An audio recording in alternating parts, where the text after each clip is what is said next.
Salut à tous, chers passionnés de football et amateurs de mystère. Aujourd'hui, je vous invite à plonger avec moi dans une histoire qui défie l'imagination, là où la lumière des projecteurs cache parfois les ténèbres les plus profondes. On raconte que, juste avant de rendre son dernier souffle, Diogo Jota aurait glissé à l'oreille de son frère une phrase glaçante, « Ce n'était pas un accident ». Ces quelques mots, murmurés dans la pénombre d'une nuit fatidique, résonnent encore dans le cœur de millions de fans, semant le doute et l'incompréhension. Diogo Jota, héros flamboyant de Liverpool et icône de la Seleção portugaise, a tiré sa révérence. À seulement 28 ans, il a quitté cette terre dans un terrible accident de voiture en Espagne, en compagnie de son frère cadet André. Mais derrière cette disparition choquante, un voile de mystère s'épaissit, et les théories les plus folles commencent à circuler. Pourquoi était-il là, loin des terrains et à l'abri du tumulte médiatique? Que cherchait-il à fuir, ou à découvrir? Et surtout, pourquoi ce silence pesant et presque coupable autour de cette tragédie? Dans les heures qui ont suivi, les médias du monde entier se sont précipités sur la nouvelle, perte de contrôle, véhicule en flammes, mort instantanée. Mais ceux qui connaissaient vraiment Diogo insistent, quelque chose cloche. L'itinéraire, la vitesse, la destination, rien ne correspond à ses habitudes. Et puis, il y a ce message mystérieux, publié puis effacé de son Instagram quelques jours avant le drame. Quand tu comprends qu'ils veulent t'éteindre, tu brilles encore plus fort. Un simple avertissement ou le cri d'alarme d'un homme traqué? Accident tragique ou scénario bien plus sombre digne d'un thriller? Ce récit n'est pas un simple hommage à un prodige du ballon rond. C'est une plongée vertigineuse dans les non-dits, les tensions invisibles et les secrets jamais révélés. Car parfois, ce qui se cache derrière les sourires des champions est bien plus effrayant que tout ce que la télévision oserait montrer. Né un jour d'hiver, le 4 décembre 1996, à Porto, Diogo José Teixeira da Silva, que le monde baptisera plus tard Diogo Jota, n'avait rien du destin tout tracé d'une star. Ni le plus fort, ni le plus tapa accent grave l'œil des jeunes talents. Mais en lui brûlait un feu indomptable, un regard obsédé par le but, pas par la célébrité. Dès l'enfance, il écumait les terrains de Gondomar, une banlieue modeste où le football est une religion. Avant même de savoir nouer ses lacets, il avait déjà un ballon collé au pied. À 16 ans, on murmurait déjà qu'il jouait chaque minute comme si sa vie en dépendait. Mais ce que personne ne savait, c'est qu'il portait un fardeau bien plus lourd que la simple ambition sportive, une pression familiale étouffante, l'ombre d'un frère rival, des sacrifices précoces. Préparez-vous, ce qui suit pourrait bien bouleverser tout ce que vous pensiez savoir sur la vie et la mort de Diogo Jota. Car la vérité, parfois, dépasse de loin la fiction. André Silva, ce frère cadet, trop souvent confondu par les médias avec l'attaquant célèbre du même nom, était bien plus qu'un simple compagnon d'aventure. Il était la moitié de Diogo, son ombre fidèle dans les vestiaires comme dans la vie réelle. Ensemble, ils formaient un duo inséparable, une fraternité presque surnaturelle ou une alliance si rare dans le monde sans pitié du football professionnel. La trajectoire fulgurante de Diogo à Paços de Ferreira, puis au FC Porto, aurait pu faire de lui une légende nationale. Mais c'est sur la terre froide et impitoyable de Wolverhampton, en Angleterre, qu'il a forgé son nom et sa réputation. Là-bas, sous l'œil de Nuno Espirito Santo, il s'est transformé, passant du statut de prodige portugais à celui de prédateur silencieux, redouté dans toutes les surfaces de réparation. Puis, c'est l'appel du destin, Liverpool, 2020. Le club mythique, l'arène des rêves et des cauchemars. Jürgen Klopp le voulait absolument, prêt à tout pour arracher ce talent. Diogo débarque, et tout s'enflamme, début tonitruant, énergie à couper le souffle, pressing infernal. Il devient l'arme secrète d'Anfield, le Joker qui surgit dans l'ombre, l'homme des missions impossibles. Mais même au sommet, Jota restait insaisissable. Peu d'interviews, une présence médiatique minimale, un compte Instagram épuré à l'extrême. Son regard trahissait autre chose comme s'il devinait qu'un compte à rebours secret était enclenché, ou que le danger rôdait tout près. Il aurait pu tout avoir, titre, fortune, adoration des foules. Mais ses vraies passions étaient ailleurs dans le cocon familial, les jeux vidéo, et cette quête étrange de calme au cœur du tumulte. Un besoin de silence dans un monde de bruit. Silence qui, aujourd'hui, intrigue plus que jamais. Car derrière son départ brutal, les doutes s'accumulent, les langues se délient. Depuis des semaines, Diogo semblait changer. Certains évoquent des tensions cachées avec la direction du club, d'autres parlent d'un retrait volontaire, d'un malaise grandissant. Et puis ce voyage presque clandestin en Espagne avec son frère. Pourquoi ce déplacement secret? Que fuyait-il, ou qu'allait-il affronter? Les zones d'ombre s'épaississent, et le dossier Diogo Jota prend un virage aussi mystérieux qu'inquiétant. Pourquoi cet endroit? Pourquoi à ce moment précis? Le destin de Diogo, à la fois éclatant et tragique, semble avoir été tracé à l'encre invisible et c'est maintenant que les secrets commencent à ressurgir. Tout avait commencé comme dans un conte de fées. Le gamin réservé de Porto avait retourné toutes les critiques, transformant le scepticisme en ovation et les doutes en certitude. Dès ses débuts en Premier League, Diogo s'impose. Sous le maillot de Liverpool, il fait trembler les filets d'Arsenal, de Manchester United, marquant toujours lors des grands rendez-vous quand les héros sont attendus. Jamais une star des réseaux sociaux, Diogo était ce guerrier silencieux que Klopp vénérait, discipliné, rusé, généreux, prêt à tout pour l'équipe. De 2020 à 2022, il vit ses plus belles années. Le numéro 20 s'impose comme pièce maîtresse des Reds, mais plus la lumière brille autour de lui, plus l'ombre s'étend derrière. Tout a basculé avec une série de blessures, tendons, mollets, douleurs mystérieuses. Ces blessures n'attaquaient pas seulement le corps, elles rongeaient aussi l'esprit. À chaque retour, Diogo semblait plus isolé, plus fatigué, moins lui-même. Dans le vestiaire, on le surprenait souvent seul, casque vissé sur les oreilles, plongé dans ses pensées pendant des heures. Puis la tension a gagné le staff. En 2023, d'après plusieurs sources internes, le conflit a éclaté entre Diogo et les médecins du club. Il accuse le staff de négligence, de traitements bâclés, de rechutes évitables. Les cris résonnent à Kirkby, l'ambiance s'envenime. Même Klopp, d'ordinaire si proche de ses hommes, reste à distance, un malaise s'installe.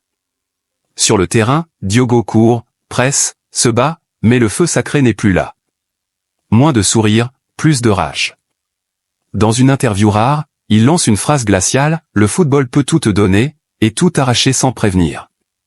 Une confession passée inaperçue, mais qui aujourd'hui prend tout son sens. Et hors du terrain, c'est la guerre du silence. Sur les réseaux, il se fait rare. Peu de photos, des citations troublantes. Avril 2025, il publie une story sur fond noir, sans un mot. Juste une silhouette, dos tourné, s'éloignant dans un tunnel. Un message codé, ou un adieu caché?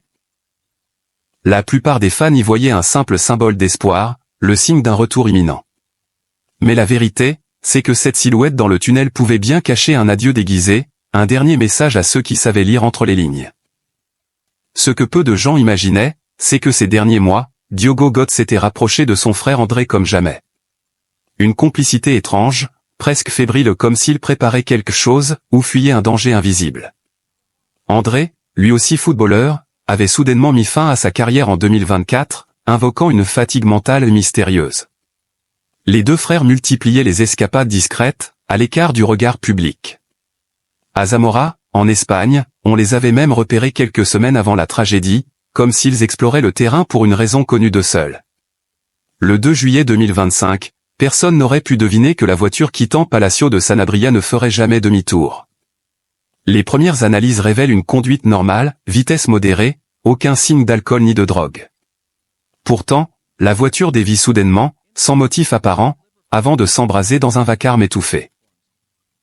Les témoins, tétanisés, décrivent un silence glacial, suivi d'une boule de feu puis plus rien. La nouvelle tombe à 15h17. Liverpool annule toutes ses interventions publiques. Le Portugal décrète le deuil sportif. Mais derrière les hommages, les fleurs et les discours officiels, une question tord les entrailles de tous les passionnés, qu'a-t-il vraiment pu se passer? Pourquoi ce voyage? Pourquoi ce silence absolu juste avant le drame? Et surtout, pourquoi cette sensation angoissante que Diogo savait, comme s'il avait anticipé sa propre fin? Ce n'était pas simplement la disparition d'un joueur, c'était l'effondrement silencieux d'une âme fatiguée, blessée, peut-être même trahie. Plus les heures passaient après l'annonce, plus la communauté football mondiale était gagnée par un frisson d'incompréhension, ce n'était pas seulement la perte qui bouleversait, mais ce malaise latent, ce sentiment obsédant qu'on ne nous disait pas tout. Le récit officiel, trop lisse, laissait un goût amer. Une simple perte de contrôle, un incendie foudroyant, 2 victimes, Diogo Jota et son frère André. Fin de l'histoire du moins, en apparence. Mais tous ceux qui connaissaient vraiment Diogo le savent, le hasard n'a jamais fait partie de sa vie. Il ne prenait aucun risque inutile. Sa conduite était exemplaire, tout était planifié à l'avance, jusqu'à la moindre minute de ses journées libres. Et pourtant, ce jour-là, il avait choisi un itinéraire que personne n'aurait préconisé, un chemin sinueux, isolé, traversant une forêt où les secours ont mis près de 25 minutes à arriver. Beaucoup trop tard. Plus troublant encore, ses dernières paroles et messages trahissaient une angoisse étrange. Une semaine avant le drame, Diogo aurait confié à un ami d'enfance, « Je sens qu'il est temps pour moi de partir loin de ce monde. Pas pour fuir, juste pour m'éclipser. » Et cette phrase, presque passée inaperçue dans une interview oubliée de 2024, résonne aujourd'hui comme une sombre prémonition. Il y a des vérités qu'on ne peut pas dire à la lumière, car la lumière aveugle. En coulisses, plusieurs sources confirment que Diogo traversait une crise existentielle profonde. Il se sentait en rupture avec le football professionnel, doutait de ses agents, de la sincérité de certains coéquipiers à Liverpool, et surtout, étouffait dans un système où l'humain disparaît derrière l'athlète. Il songeait sérieusement à s'arrêter, à disparaître des radars, peut-être même pour toujours. André, son frère, était le seul à tout savoir. Ensemble, ils rêvaient souvent de recommencer une nouvelle vie ailleurs, loin du cirque médiatique. Certains proches révèlent même qu'ils préparaient la création d'une fondation pour jeunes joueurs en marge du système, un projet resté secret. Le détail qui glace le sang, la voiture du drame n'était pas la leur, mais louée sous un faux nom. Le point de départ reste flou. Aucune raison logique ne justifie leur présence à cet endroit ce jour-là. Plus mystérieux encore, aucune caméra n'a enregistré leur passage à la station-service où toute trace d'eux s'arrête. Des rumeurs insistantes parlent même d'un troisième passager jamais retrouvé. Certains médias espagnols, comme El Confidencial, réclament l'ouverture d'une enquête parallèle. Mais pour l'instant, les autorités s'en tiennent à la thèse de l'accident isolé. Pendant ce temps, les réseaux sociaux s'enflamment. Les hommages affluent, bouleversants. Mais derrière la tristesse, la suspicion s'installe. Un murmure collectif monte. On ne nous dit pas tout. Un fan a écrit, « Pourquoi a-t-il supprimé toutes ces stories le jour même ? Pourquoi ce silence absolu sur ces dernières heures ? Pourquoi ce blackout total sur ses moindres mouvements ? » Et puis ce commentaire, publié puis effacé, d'un ancien coéquipier, « Je ne comprends pas. Il m'avait promis qu'il allait tout révéler. » Comme si Diogo Gotti portait sur ses épaules un fardeau invisible, un secret trop lourd à confier, un trop-plein de vérités qu'il n'a jamais réussi à dire à voix haute. Un feu intérieur, que l'incendie final n'a fait qu'éteindre comme une métaphore macabre. Les médias, eux, n'ont pas cherché plus loin. Trop de respect, ou trop de peur ? Quand une star s'éteint tragiquement, on préfère les récits simplifiés, les conclusions rassurantes. Mais la vie de Diogo Gotti n'a jamais été simple. Sa mort non plus. Certains secrets resteront à jamais enfouis sous les cendres de cette voiture, sur ce tronçon de route espagnole oublié entre Zamora et Palacio. Mais d'autres commencent à remonter à la surface, portés par ceux qui refusent le silence, forums de passionnés, communautés de supporters, discussions clandestines. On se rend compte, enfin, qu'au-delà des statistiques et des trophées, il existe des histoires humaines, des failles, des silences, et que Diogo Gotti en était l'incarnation. Son nom ne résonnera jamais comme un Ronaldo ou un Messi, mais pour ceux qui comprennent vraiment le football, Diogo n'était pas qu'un simple remplaçant. Il était l'un de ces rares joueurs capables de renverser un match d'un simple déplacement, d'un regard, d'une frappe froide et chirurgicale. La lame secrète que Klopp lançait quand tout semblait perdu.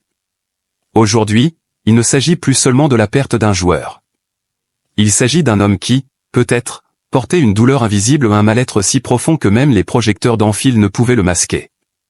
À mesure que sa carrière s'envolait, une fissure s'ouvrait en lui, comme si le succès, au lieu de l'élever, l'éloignait un peu plus de lui-même. Il aurait pu rester dans les annales comme l'un des très bons attaquants portugais.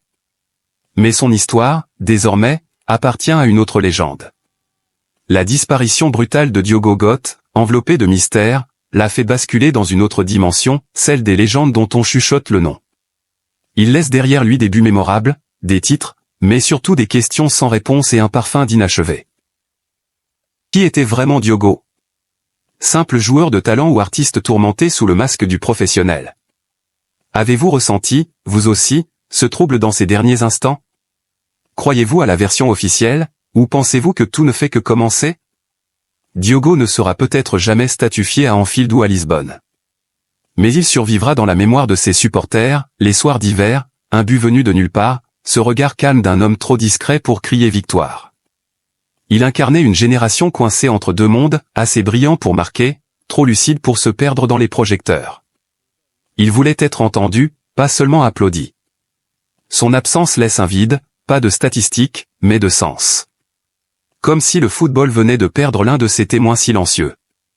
Peut-être, là, réside l'héritage de Diogo Gott, non pas ses buts ou ses trophées, mais ce silence chargé de secrets et de douceur. Certaines histoires n'étaient peut-être pas faites pour être racontées, mais maintenant, vous savez.